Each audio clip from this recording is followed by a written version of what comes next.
Olá, muito boa tarde, você internauta, produtor rural que nos acompanha aqui ao vivo no site Notícias Agrícolas. Estamos de volta com os nossos boletins e o destaque neste momento é para o setor sucroenergético. Vamos falar um pouco em relação às movimentações do açúcar e também do etanol aqui no Brasil.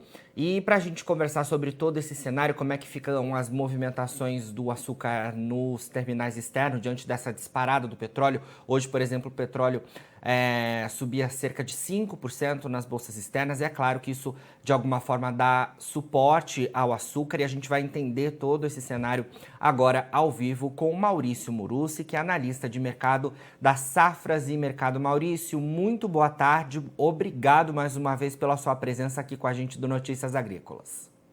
Muito boa tarde, Jonathan. Agradeço novamente o convite aí para participar aí do portal Notícias Agrícolas e agradeço mais uma vez a participação. Prazer é nosso, Maurício. Bom, para a gente esclarecer todo esse cenário, né, a gente que desde dos últimos dias, né, desde a semana passada, vem acompanhando aí todo esse cenário relacionado às tensões entre Rússia e Ucrânia, né, o petróleo subiu forte, hoje é mais um dia de subida bastante expressiva do petróleo no cenário internacional. E acompanhando isso tudo, é claro que as commodities agrícolas também avançam, né? Hoje, por exemplo, o açúcar subiu mais de 1% lá na Bolsa de Nova York e também na Bolsa de Londres no primeiro vencimento. Queria que você falasse um pouquinho para a gente sobre o que está acontecendo com o açúcar, se de fato é esse suporte do petróleo que tem dado fôlego aí para as cotações.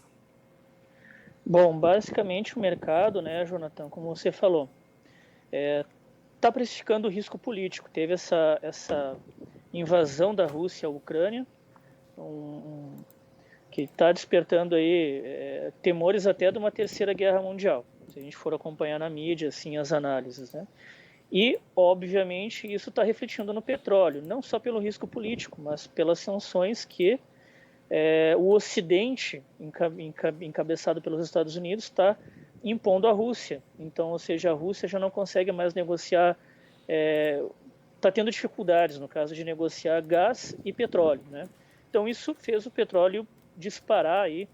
A média das negociações, Jonathan, está a 110 o barril em Londres, tá? Mas se a gente for analisar a máxima do dia, beirou a 114 dólares, né? O barril em Londres. Então isso está batendo direto aí nos preços em Nova York, que desde segunda-feira passada, enquanto era feriado aqui no Brasil, já acumula 9% de alta, com os ganhos da segunda-feira, que foram 0,5%, né? A evolução dos contratos futuros em Nova York para maio 22, o atual driver, né? Mas na terça subiu ali 6% e hoje mais quase 2%, né? Então tem uma valorização acumulada de segunda até quarta, porque teve pregão em Nova York. O mercado internacional estava aberto, era feriado aqui no Brasil, mas lá estava aberto. Então a gente já tem ganhos só da segunda-feira até agora acumulados de 9%, né, Jonathan? Então isso para o açúcar em Nova York. Isso aí baseado no petróleo, no risco geopolítico. Não é só o petróleo e o açúcar que sobem, é o milho também, o trigo, é o mercado como um todo, né? Sim, com certeza. E Maurício, é importante a gente falar o quanto o petróleo, no caso do açúcar, aqui para o Brasil, que é o maior produtor exportador do mundo, quanto o petróleo é importante, as oscilações do petróleo são importantes. São importantes nas commodities de modo geral, mas no caso do açúcar é importante aqui no Brasil porque as nossas usinas elas têm a opção de produção entre o açúcar e o etanol.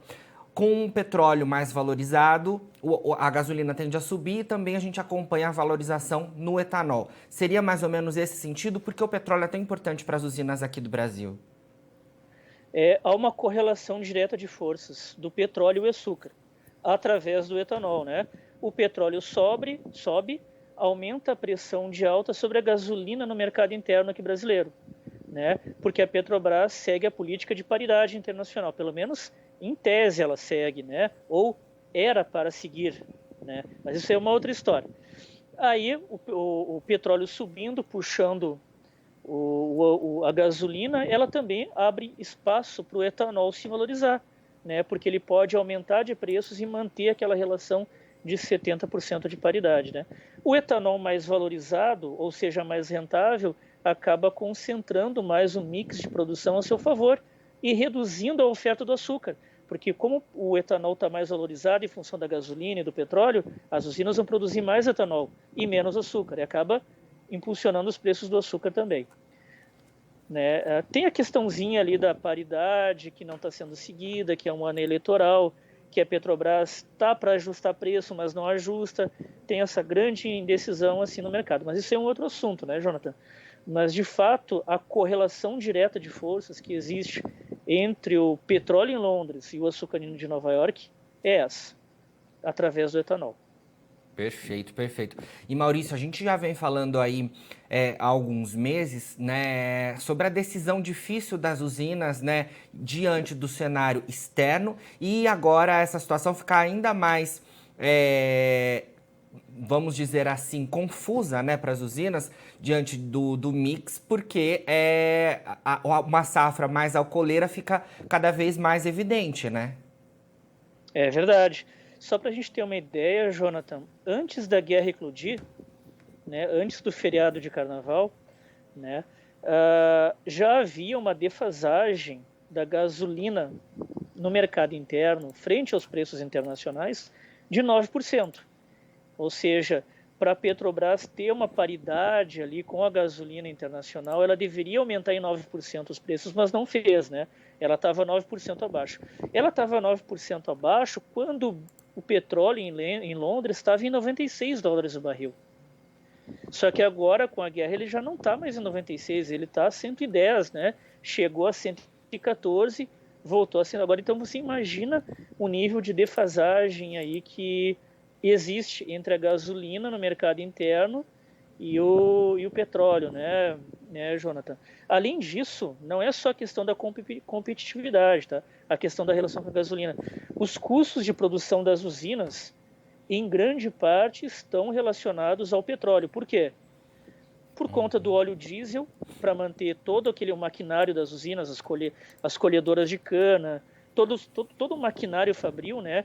Ele precisa de óleo diesel, claro que tem cogeração, que isso diminui a dependência um pouco, mas ainda assim o óleo diesel é um grande custo de produção para as usinas, né?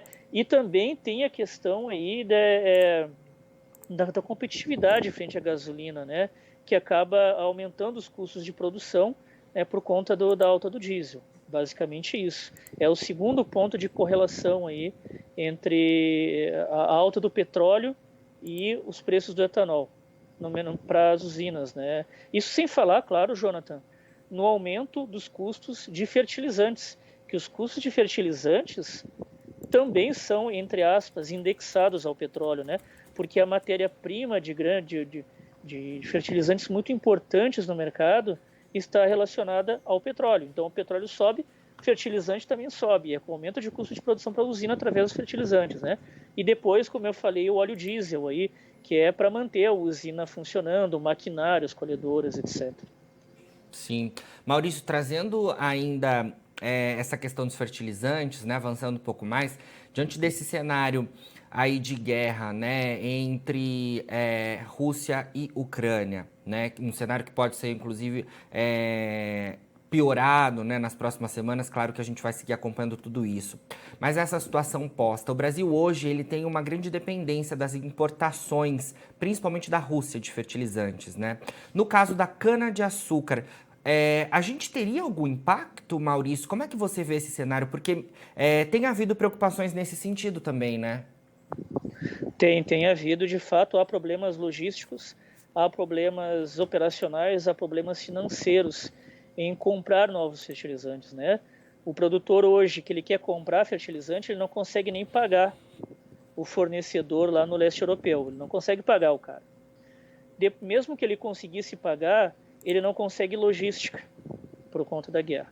Mesmo que ele conseguisse logística, ele também já não consegue seguro para essa carga, porque as companhias de seguro, elas estão vendo que a origem desses carregamentos de fertilizantes passam por zonas de guerra. Então, eles não querem fazer seguro. Então, é um grande conjunto de problemas que impede a comercialização de fertilizantes, mas aí é que está a jogada, o pulo do gato, né, Jonathan? No curto prazo, esses problemas são no curto prazo. Hoje, o agronegócio como um todo, ele não precisa de fertilizantes agora, nessa fase atual do mercado.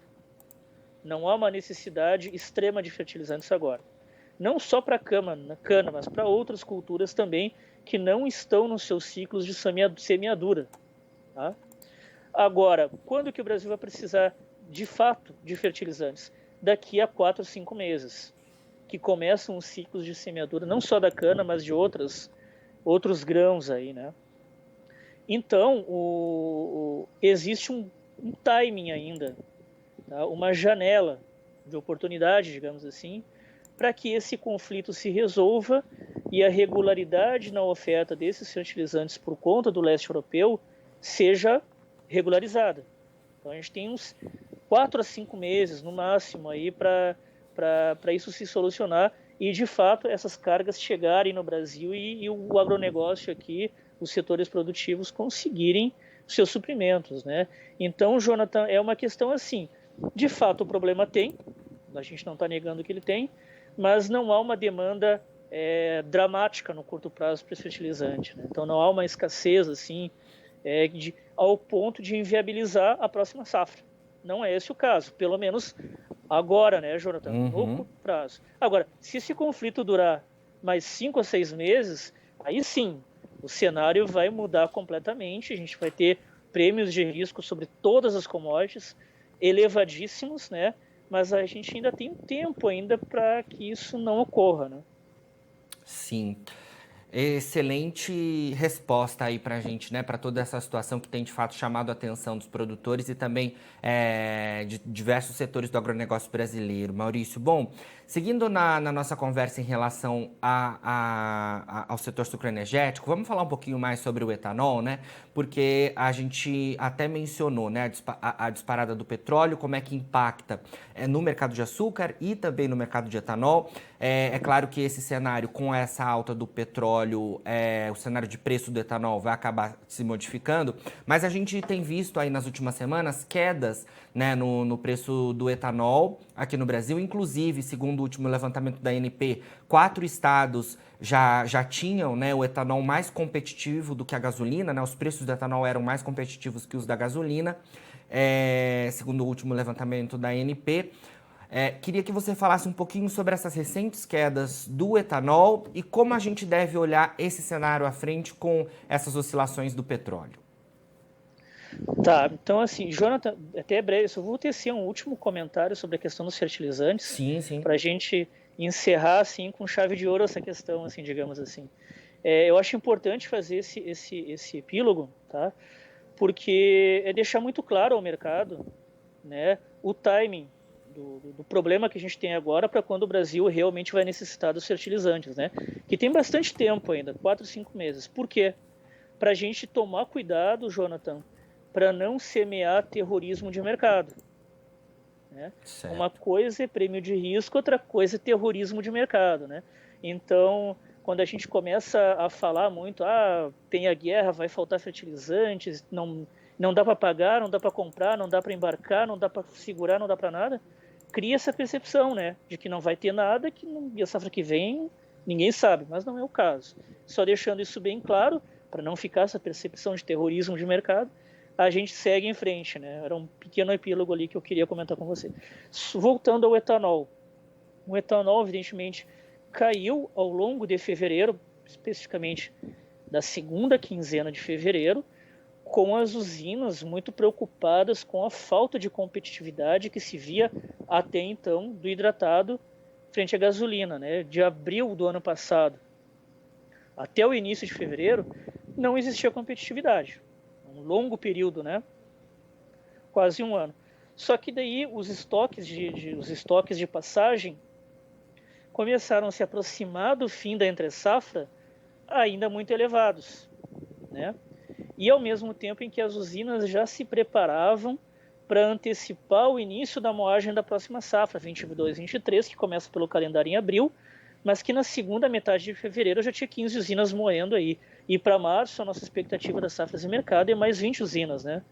Começando antecipadamente a moagem.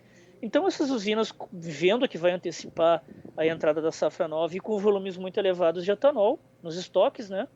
e com uma demanda lá no chão, janeiro abaixo de 1 bilhão de litros, né?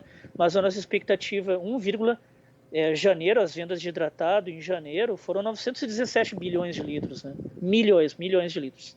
Para o Centro-Sul, que é muito baixo. Se fosse 1 bilhão de litros, já seria baixo.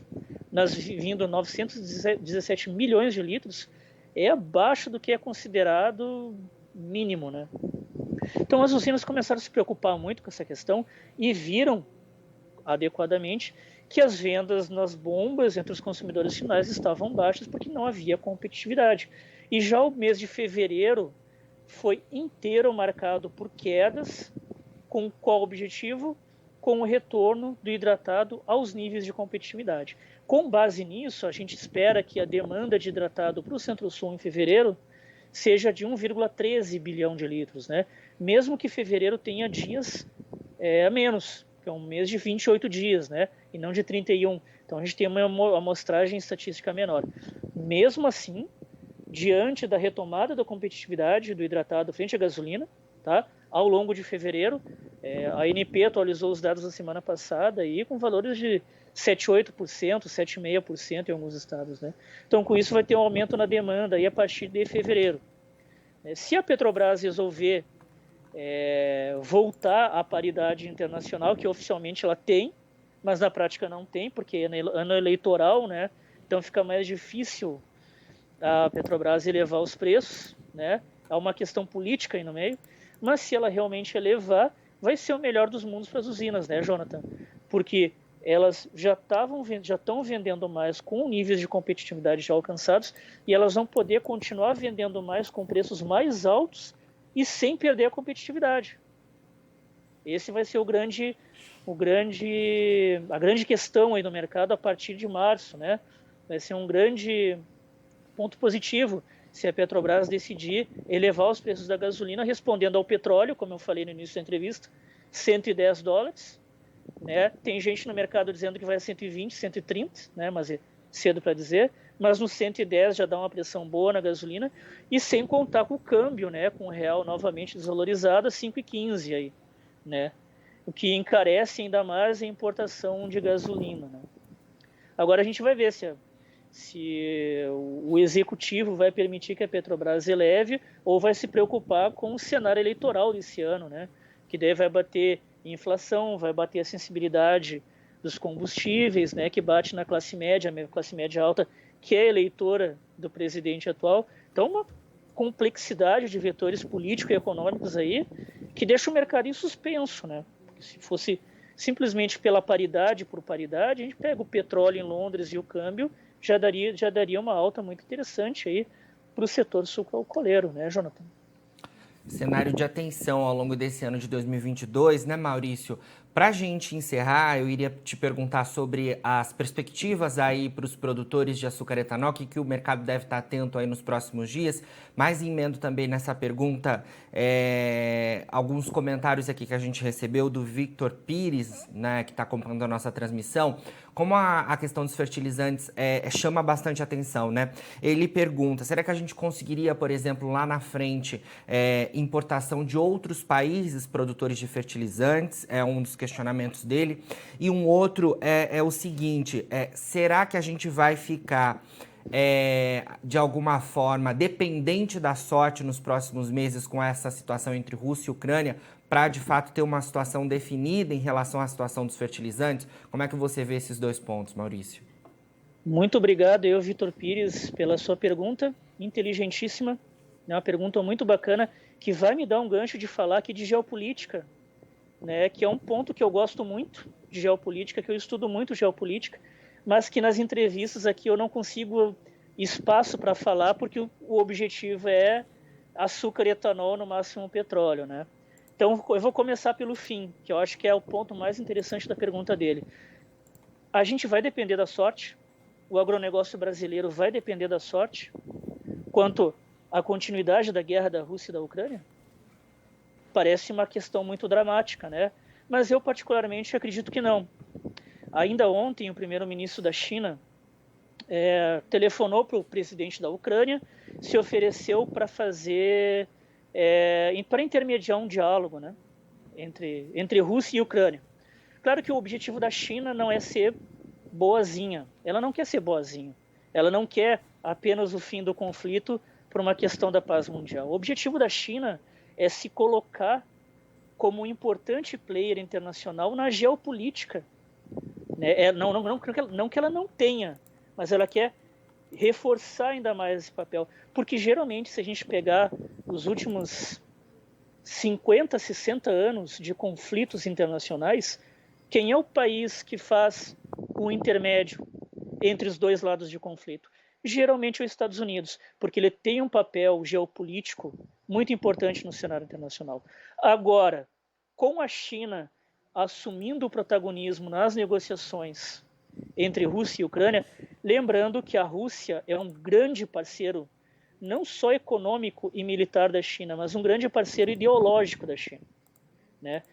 Lembrando isso, o que a China quer? Ela quer se colocar como um grande ator internacional, né, na questão da viabilidade, da confiabilidade aí, né, no cenário geopolítico internacional.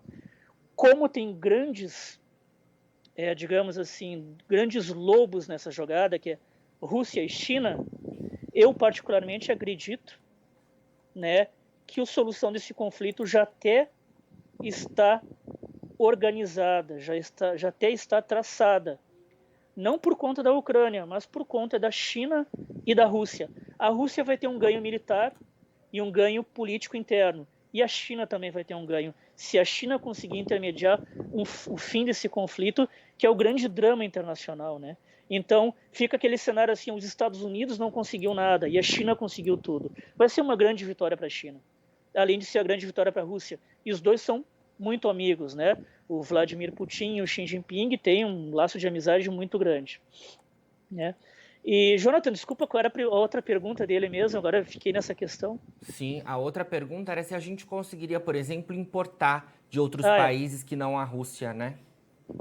Existe, claro, fontes alternativas ali, além do leste europeu, mas a questão é a escala de oferta. É um país conseguir fornecer oferta o suficiente para atender as demandas do Brasil, que é um país continental, né? Uma alternativa seria a própria China, que tem condição de fornecer fertilizantes também. Ela importa matéria-prima, mas ela também tem condição de fornecer fertilizantes, embora não seja o grande destaque do fluxo comercial da China, mas sim ela tem, né? Vetores externos paralelos conseguiriam suprimir a demanda por fertilizantes do Brasil dentro de uma escala moderada e alternativa, mas realmente o fluxo grande vem da Rússia e dos países ali do leste europeu, né? Entendido. E a outra pergunta, né, que eu fiz, Maurício, é em relação às perspectivas para o mercado, para os produtores de açúcar e de etanol. O que o mercado deve acompanhar ao longo dos próximos dias aí? Tá, se a Petrobras não elevar a gasolina, se ela não cumprir a própria política de preços, tá? Que é o que de fato ela está fazendo, até porque se o presidente ali da Petrobras, por conta ele aumentar, cria-se um risco interno, né? Uma crise de gestão interna ali, acredito eu, que o outro presidente acabou saindo em meio a questionamentos de preço, né? Se a Petrobras não corrigir esses preços, né, se ela não seguir em linha do mercado internacional, o etanol hidratado ele vai seguir dentro dos padrões atuais ali que já tem sido observado, né? Antes do início de março, antes do feriado prolongado, mantendo a competitividade nos níveis atuais de 76% a 78%, e com isso eles vão conseguir escoar o restante dos estoques e uma safra mais voltada ao etanol, que é a 22-23, tá? Com relativo conforto. Essa não seria um grande problema para o setor de açúcar e etanol caso a Petrobras não elevasse os preços. Assim, ele não prejudicaria tanto o setor assim. Caso a Petrobras eleve os preços, aí sim a gente consegue que as usinas elevem seus preços, consigam uma margem maior, elevem ainda mais o mix a favor do etanol e tem uma rentabilidade muito boa, né? Aí o que acontece? Cenários de preços a 13,40, 13,45 em Ribeirão Preto, que a gente observa antes do Carnaval, né, antes da guerra, podem ser mantidos né, sem grandes prejuízos às usinas, 13,40, 13,45, né, ao longo de março, né, com o objetivo de manter a competitividade, escoar estoque e escoar a antecipação da safra nova também. Se a Petrobras elevar os preços, esses 13,40, 45 vai para 13,50, 13,60, com algum relativo conforto, sem perda de competitividade. Mas só tem, Jonathan, só não quero prolongar muito, eu sei que está no final da entrevista, só tem um pequeno porém nisso tudo, né? Se a guerra acabar, por intermédio da China, que eu comentei agora, o petróleo não vai se sustentar a 110, né? O petróleo vai voltar. O petróleo vai voltar lá para $100, 97 dólares, ou até 96 dólares, que é o que estava antes da eclosão da guerra, né? Então, esse é um grande vetor, ou seja, a Petrobras vai ajustar agora, precificando o petróleo a 110, câmbio a 115, ou ela vai esperar mais ou menos 15 dias, né, o término do conflito e o retorno do petróleo, né? Mas se a guerra terminar, o petróleo voltar e as sanções contra a Rússia continuarem, então o petróleo vem de 114 para 110, mais ou menos para 100 dólares, ele não volta a 96, né, por conta das sanções da Rússia, mas também ele não fica no 110, né, que também daria margem para a Petrobras de não precisar precificar tanto a gasolina. Aí o hidratado no mercado físico não ia ter fôlego para 13,60, que é o que eu falei agora há pouco, né? Aí ele já ficaria ali mais uns 13,50, 13,55 no máximo, contra um preço atual aí de 13,40 a 13,45, que a gente via até semana passada, né? Perfeito, Maurício. Realmente aí, né? Muitas informações, muitos cenários possíveis e que a gente vai acompanhar aí ao longo desse 2022 e queremos contar, é claro, com a sua participação por aqui, viu? Claro, podem contar sempre aí com o nosso apoio, Jonathan. Muito obrigado, Maurício. Eu que agradeço, um grande abraço a todos. Grande abraço. Bom, conversamos aí então com Maurício Muruzzi, analista de mercado das safras e mercado, a gente trazendo então todas as perspectivas em relação ao cenário de produção de açúcar e de etanol, de comercialização também, diante dessa disparada do petróleo no cenário internacional, acompanhando as questões entre Rússia e Ucrânia. A gente também falou sobre como ficam as perspectivas em relação ao cenário de fornecimento de fertilizantes aqui no país, essa preocupação generalizada para o agronegócio brasileiro diante dessa tensão posta entre os dois países, né? É claro que muita coisa ainda está incerta e a gente seguirá acompanhando tudo isso por aqui. Para dar um panorama, né, de fechamento para vocês em relação ao açúcar, lá na Bolsa de Nova York, o açúcar hoje, o principal vencimento, terminou cotado a 18,64 centavos de dólar por libra-peso, com uma alta de mais de 1,5%. Lá na Bolsa de Londres, o açúcar do tipo branco terminou a sessão cotado acima de 515 dólares a tonelada, também com uma alta de mais de 1%. A gente falando em relação ao mercado de energia, o petróleo que segue operando neste momento, os principais vencimentos, tanto do WTI quanto do Brent, operam com altas de mais de 6% e na casa de 110 dólares o barril. A gente vai acompanhando então todo esse cenário que, é claro, reflete aí as tensões entre Rússia e Ucrânia. Agora, na finalização dos nossos boletins, você encontra as nossas redes sociais, é só seguir a gente por lá para se manter atualizado sobre todas as informações do agronegócio brasileiro. A gente segue com o nosso site por aqui, daqui a pouco tem mais boletins ao vivo para você ser o produtor rural mais bem informado do Brasil. Fica por aí, a gente se vê e não se esqueça. Notícias Agrícolas, 25 anos ao lado do produtor rural.